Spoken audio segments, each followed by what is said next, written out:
ښه راغلاست او دا هم پوره خبرونه. په قطر کې د امریکایي او طالب استازو ترمنځ 5مه ناسته پیل شوه. د ناستې جزئیات نه دي خپاره شوي، خو د بهرنیو ځواکونو د وتلو مهالویش د ناستې اصلي محور بلل کیږي. سولیالي شورا تمه لري چې دواړه لوري ژر تر ژره بین الافغاني خبرو باندې تفاهم وکړي. ملا برادر هم قطر ته رسېدلی، خو راپورونه وایي ممکن هغه په دې ناسته کې ګډون ونه کړي.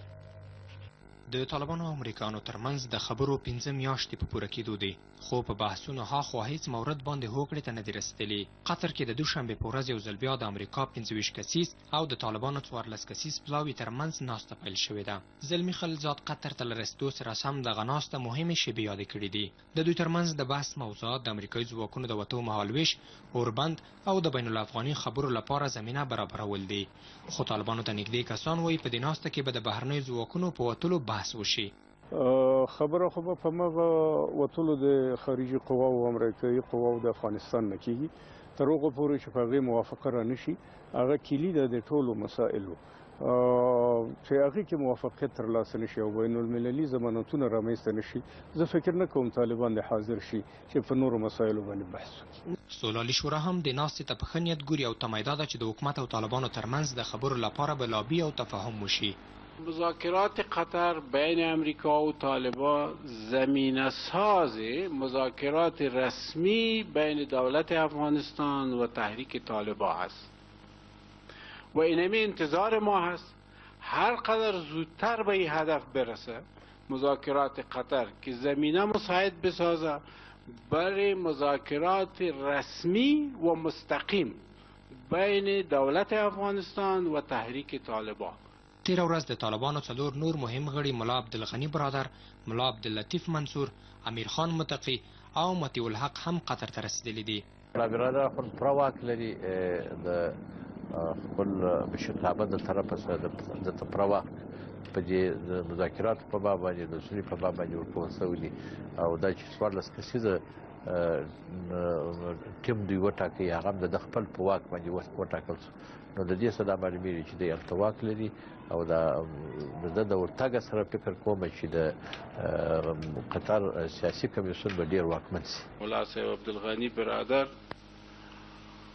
د طالبانو په تحریک کې دویم کس دی، با صلاحیت شخص دی، د هغوی په صفوفو کې خپل نفوذ لري. نو د ده په اشتراک کیدی شي چې پروسه نورم ګړندۍ شي. خو نتایج شوي راپورونه دا دی چې ملا عبدالغني برادر به په دې ناسته کې ګډون ونه کړي او د ناستې په څنډه کې به له زلمي خلیلزاد سره وګوري. طالبانو قطر ته د برادر رسېدل منلي خو د ګډون په اړه یې څه نه دي ویلي. د سولې مشورتي لویه جرګه کې له طالبانو سره په احتمالي توافقاتو خبرې کیږي چې جرګې ته د منلو وړ وي. د سولیالي شورا د افغان سولې په تړاو د مشورتي لویې جرګې موخې په ډاګه کړې چې اوس یې د جوړېدو په طرحه کار روان دی. سولیالي شورا وایي د افغان سولې برخه کې نړیواله اجماع شته خو سیمه ییزه اجماع نه لیدل کیږي او هر هیواد خپلو ګټو پسې ګوري. افغان حکومت د سولې په تړاو مشورتي لویه جرګه جوړوي چې د هوت میاشتې له 26 تر 29 به دوام وکړي او د اړتیا په صورت کې 2 ورځې غځېدی هم شي. سولې شورا له طالبانو سره د سولې مذاکرات بې شرطه کوي خو توافقاتو کې شرطونه لري. لویه جرګه کې د سولې د توافقاتو په میکانیزم هم خبرې کیږي چې اساسي کرښې روښانه شي. رسیدن به اجماع روی مکانیزم همپذیر برای مذاکره و خطوط اساسی توافقنامه احتمالی خطوط اساسی توافقات احتمالی صلح با طالبان. حکومت باوري دی چې د سولې په برخه کې ملي اجماع شته او سولې شورا تمه لري چې دا اجماع په لویه جرګه کې ثابته شي. د سولیالي شورا د افغان حکومت پرته نورې ټولې ناستې غیر رسمي بولي او باور لري چې لویه جرګه کې به د مستقیم او غیر مستقیمو مذاکراتو په تړاو هم خبرې وشي چې غیر مستقیم مذاکرات رسمي مذاکرات زیانمن نه کړي. مذاکرات غیر رسمی چطور بتانه که ممد مذاکرات رسمی شود، زمینه ساز مذاکرات رسمی شود، مذاکرات رسمی را متضرر نرسانه بلکه او را تقویه کنه. له دې سره د سولې شورا د افغان سولې په تړاو د وضعیت په تغییر باور لري چې په نړیواله کچه اجماع شته خو په سیمه ییزه کچه هیوادونه یوه خوله نه دي. ولی وقتی که گپ به عمل میره باز هر کشور از خود یک ابتکار مخصوص به خودش داره. یک برند خود مخصوص به خود ساخته برای صلح در افغانستان. این باز چالش زاست، این باعث بروز چالش ها شده. د مشورتي لویې جرګې لپاره له ټول هیواد 2000 نفر راغوښتل کیږي چې د اړتیا په صورت کې شمیر زیاتېدی هم شي. سولیالي شورای د رهبرۍ او غړو په ټاکنه هم طرحه جوړه کړې چې په اساس به یې ټاکنې کیږي. له افغان حکومت پرته بل هیڅ هیواد نشي کولی طالبان له بندیزونو او تور لیست وباسي. سولې شورا وایي که طالبان رښتیا سوله غواړي د سولې ادرس افغان حکومت دی چې اجرایوي صلاحیت لري. سولې شورا د طالبانو ځینو غوښتنو ته په اشارې وایي اساسي قانون کې تغییر د افغان حکومت او خلکو صلاحیت نه د امریکا. سولې شورا له طالبانو غوښتنه وکړه چې د سولې په تړاو لویې مشورتي جرګې ته خپل استازی معرفي کړي. کابل کې د سولې میندو د دویم پړاو درېیمې ناستې ته د 10 ولایتونو څخه میرمنې راغوښتل شوي چې څنګه کولی شي د سولې پروسه کې ونډه واخلي. سولې شورا وایي د ښځو له ګډون او د 18 کلنو لاسته راوړنو له ساتنې پرته سوله ناشونې ده. سولې شورا له طالبانو غواړي چې د بندیزونو لرې کولو او له تور لیست څخه د دوی د مشرانو ویستلو لپاره باید له افغان حکومت سره خبرې وکړي.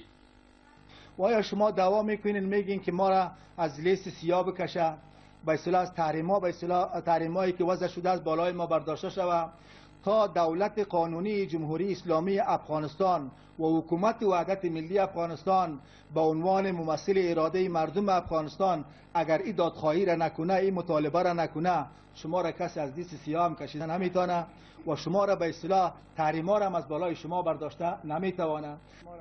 اوتخون وایي طالبانو ته د نورو هیوادونو لارښوونې نه طالبانو او نه هم هماغه هیوادونو ته ګټه رسوي. ښځې عادلانه سوله هغه بولي چې ښځې هم پکې ګډون ولري او خبره واورېدل شي. تصمیم گرفتیم از 2 سال قبل که چگونه زنان را بیشتر در پروسه صلح دخیل بسازیم و این موضوع مخصوصاً برای زنان و خواهران ما که در ولایات و در روستاها هستند بسیار مهم است. سولې شورا له طالبانو او په کور دننه له ښځو غواړي چې د سولې په اړه لویه مشورتي جرګه کې برخه واخلي او د خپلو نظریاتو ترڅنګ د خلکو غوښتنې او وړاندیزونه هم واوري. ترکیې ژمنه وکړه چې د افغان سوداګرو لپاره د پانګونې زمینه برابروي. افغانستان کې د ترکیې سفیر وایي سږ کال به ترکیه د سوداګرۍ د یوې غونډې کوربه وي چې د کابل او انقرې اړیکې پراخه کړي. له دې سره د لوړو زده کړو وزارت وایي د سترو پروژو په اړه به د هیواد په پوهنتونونو کې علمي سیمینارونه جوړ کړي چې محصلین په دې تړاو لا ډیر معلومات ترلاسه کړي. د افغان چارواکو په ګډون د یو شمېر هیوادونو سفیران د لاجوردو لار او په افغانستان د اغیزو د سیمهییز بحث لپاره راټول شوي دي. غونډه کې د ترکیې سفیر چمتووالی وښود چې د افغان پانګوال لپاره په ترکیه کې د پانګونې زمینه برابروي او ډیر ژر به د سوداګرۍ په تړاو د یوې غونډې کوربه وي. Turkey is ready to provide new trade and investment opportunities to Afghan business circles.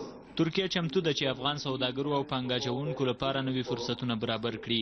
د دې لپاره ترکیه سږکال د سوداګرۍ یو فورم یا غونډه جوړوي. دا داسې پلان دی چې له مخې به د افغانستان او ترکیې اړیکې لا پراخه شي.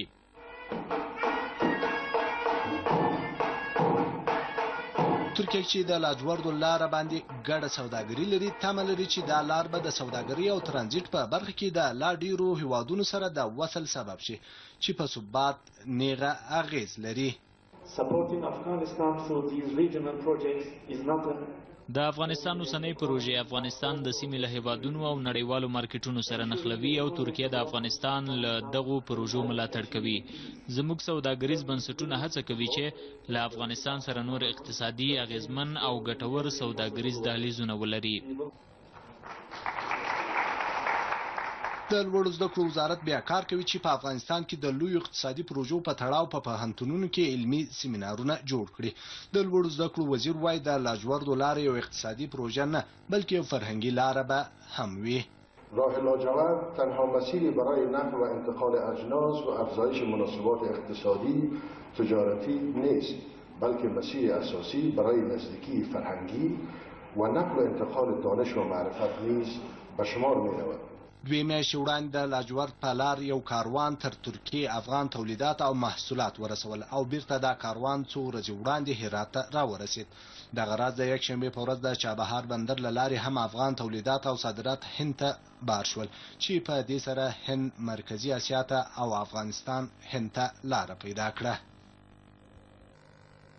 افغان امنیتي ځواکونه به نور پر قاچاقبرو او د دولت پر وسوالو مخالفینو رحم ونه کړي. د کورنیو چارو وزارت امنیتي معین خبرداری ورکړ چې د هغو کسانو ځای به هدیره کړي چې د افغانانو ژوند ګواښي او امنیت ګډوډوي. له دې سره د کورنیو چارو وزارت ځانګړو ځواکونو هغه 10 تنه پولیس د طالبانو له بلکې ژوندي ژغورلي چې یوه نیمه میاشت وړاندې په بلخ ولایت کې نیولي وو. د پاکستان لومړي وزیر په دغه هیواد کې ثبت شویو افغان کډوالو ته د بانکي حسابونو د پرانیستي اجازه ورکړه. لومړي وزیر عمران خان پاکستان کې هغو میشتو افغان کډوالو ته د بانکي حسابونو د پرانیستي اجازه ورکړه چې یاد هیواد کې ثبت دي. لومړي وزیر عمران خان ویلي کډوال کولی شي د پاکستان په اقتصادي چارو کې رغنده رول ولوبوي. عمران خان په خپله ټویټر پاڼه لیکلي ثبت شوي افغان کډوال سره له اوسه کولی شي د پاکستان په اقتصاد کې مهم رول ولوبوي او دا کار باید پخوا شوی وای. د ملګرو ملتونو د کډوالو ادارې د راپور له مخې اوس مهال له 1 میلیون زیات افغان کډوال قانوني اسناد لري چې پاکستان او خیبر پښتونخوا کې اوسیږي.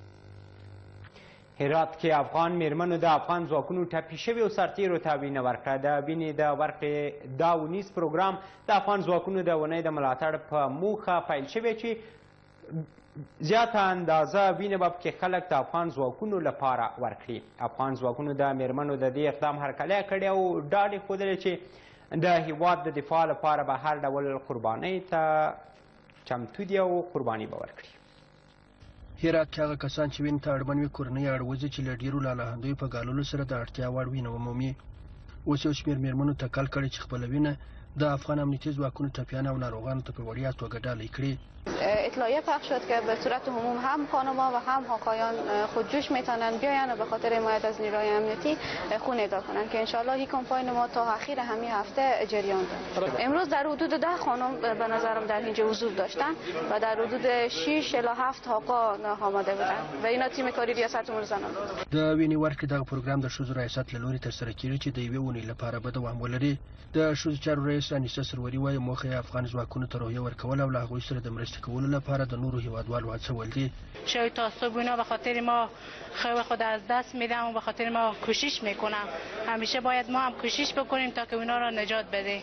این ما واگذار کردیم و مختار ساختیم خود هموطنای عزیز ما هم آقایان و هم خانم‌ها که چی اندازه اینا میتونن از نیروی امنیتی خود واحدهای خون حمایت بکنن. افغان میرمنې وایي امنیتي ځواکونه شپه ورځ د هیواد د دفاع لپاره ولاړ دي نو ټول هیوادوال باید د دغه ځواکونو ملاتړ ته ور ودانګي. د میرمنو دغه پروګرام د امنیتي ځواکونو او هرات د اوسیدونکو له تود هرکلي سره مخ شوی. کار بسیار نیک پسندیده و رضایت خداوند همدلی هست که امروز خواهرهای ما مانند برادرها آمدن و خون اهدا میکنند. با همشیرهای ما که به حساب امروز بیامدن به خاطر که به حساب اونا احساس مسئولیت